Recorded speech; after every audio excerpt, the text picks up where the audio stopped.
I'm gonna do what every good Southern lady does who has a Pinterest page. I'm gonna steam it in the Instant Pot. So I'm really making a royal steamed pudding here.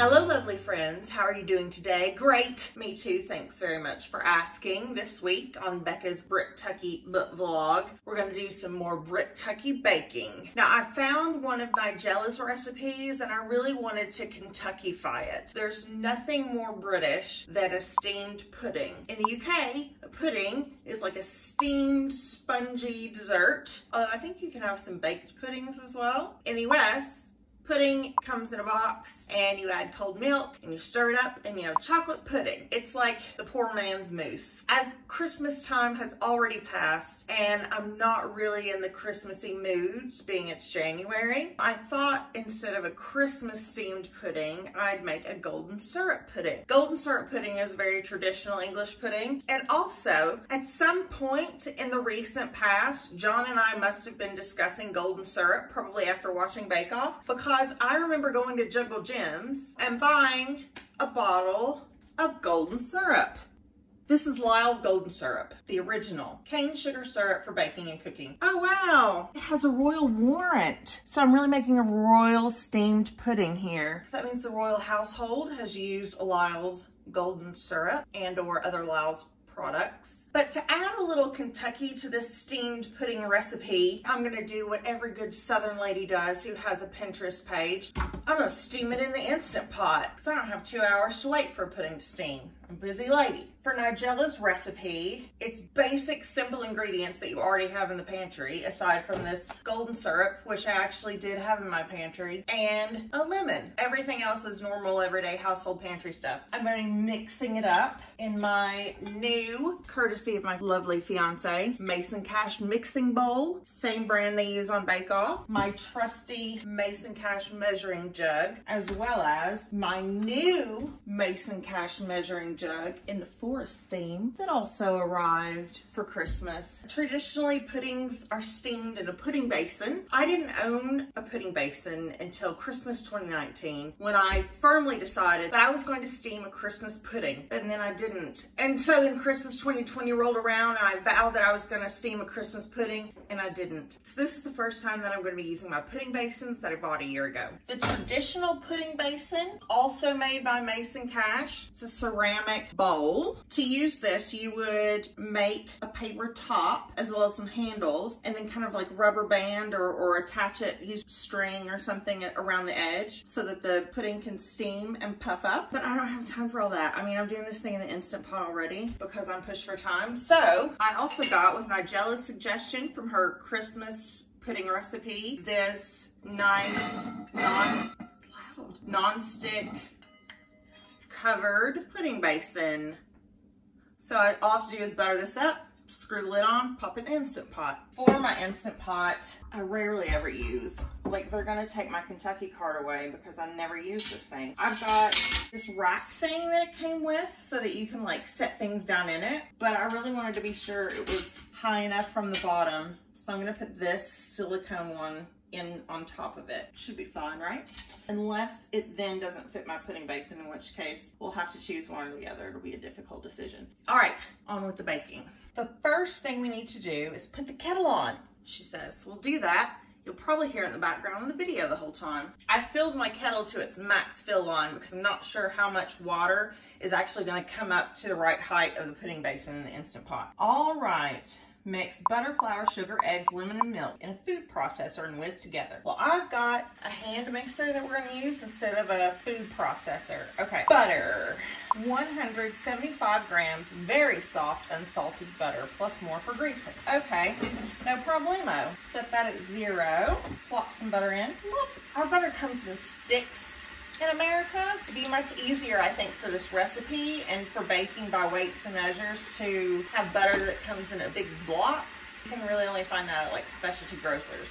Now we need 175 grams self-raising flour. I'm gonna wipe that out. I probably should have thought about like the order that I put these in my measuring cup because it's all gonna be a mess and I don't want it to be a globby mess. Okay, that's sugar, flour. I don't use much self-rising flour. I just happen to have this because I needed it in another recipe. Typically, I use all-purpose flour and then just add whatever leavening it needs. 42, 115, 175. Look at that. Bang on. It's a British phrase, right? Now we need 175 grams caster sugar. One of you lovely viewers so helpfully told me that I could just reset the scale as I put each ingredient in on top of each other, and that's fantastic. So I'm going to do that now. So we'll zero that.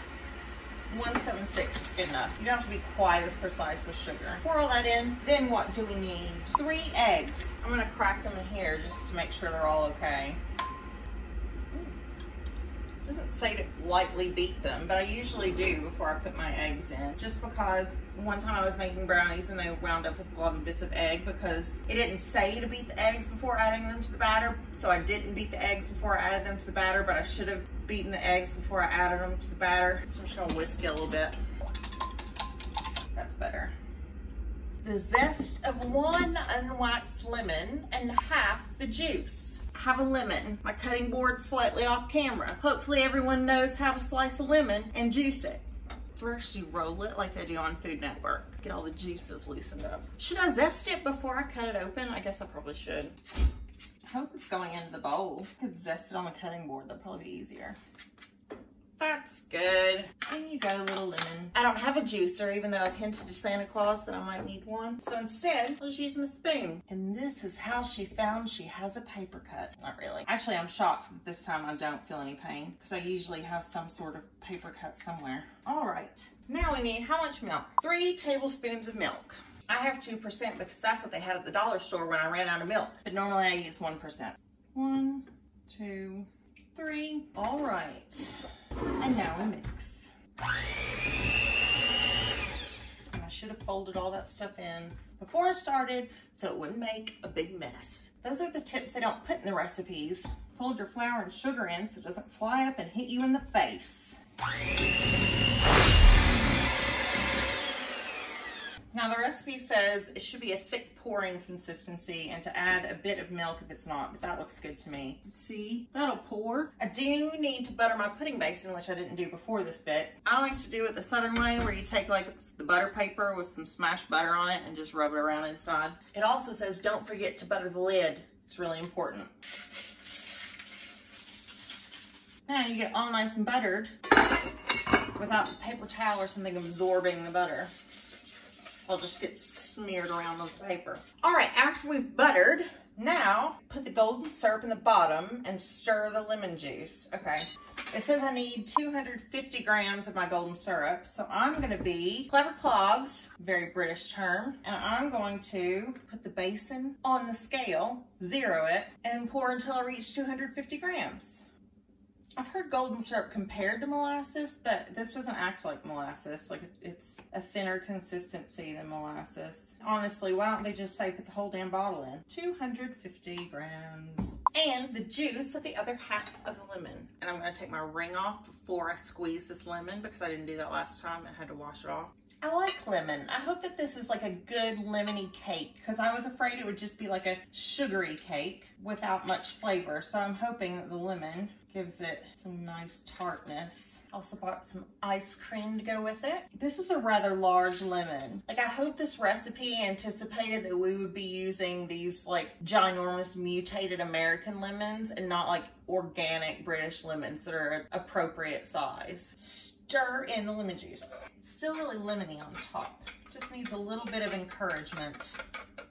So this is sort of pour the sponge mixture on top of the syrup and put on the lid, remembering to butter it first. While you're doing all of this, you're also supposed to have like your big pot on the stove, getting your water boiled and ready. I've got it hot from the kettle. I'll probably put the kettle on again just to make sure that it's good and boiling before I put it in the Instant Pot. I mean, that's the point of doing the Instant Pot, right? So I don't have to keep my water steaming the whole time. This is when I need a pouring batter bowl. That's in. Now, the lid on, there's a very particular way that the lid is supposed to go on the pudding. There's an arrow somewhere. turn. Now, how is this gonna fit? It doesn't.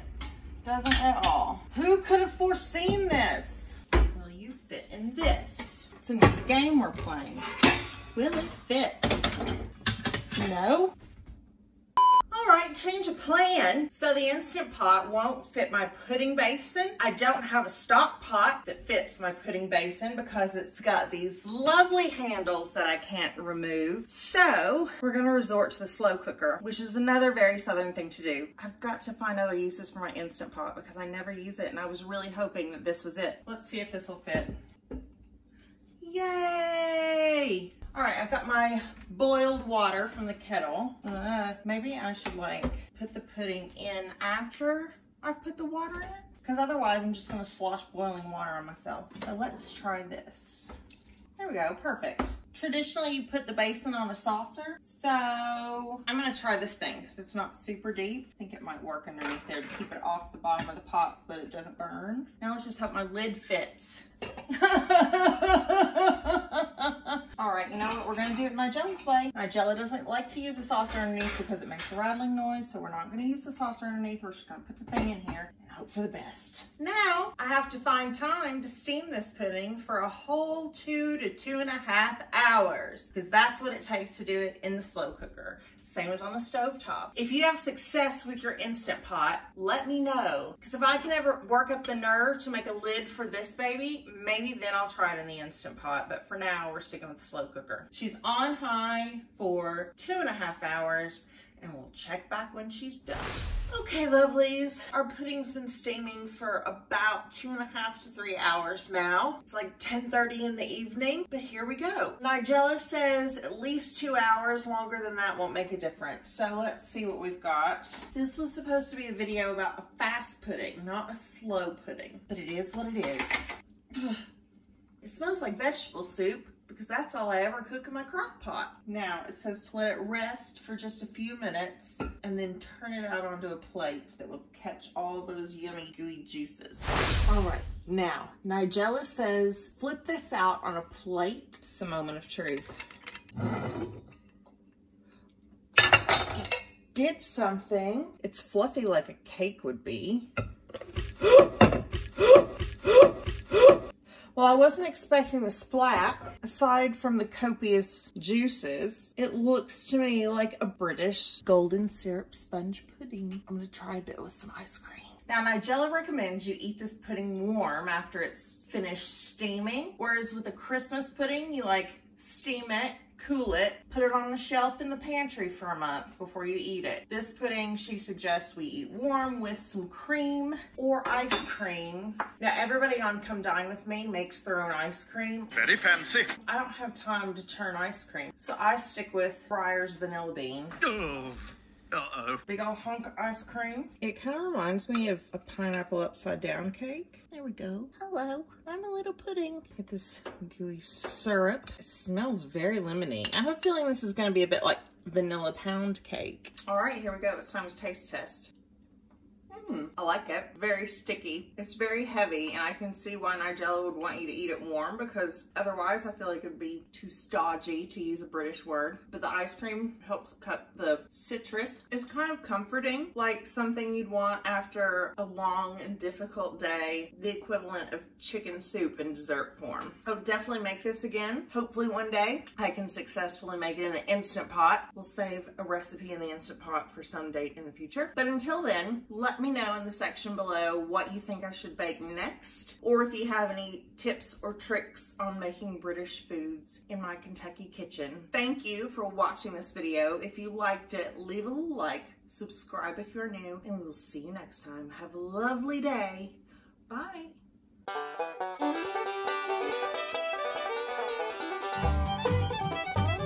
I'm busy lady. I'm busy lady. I'm busy lady.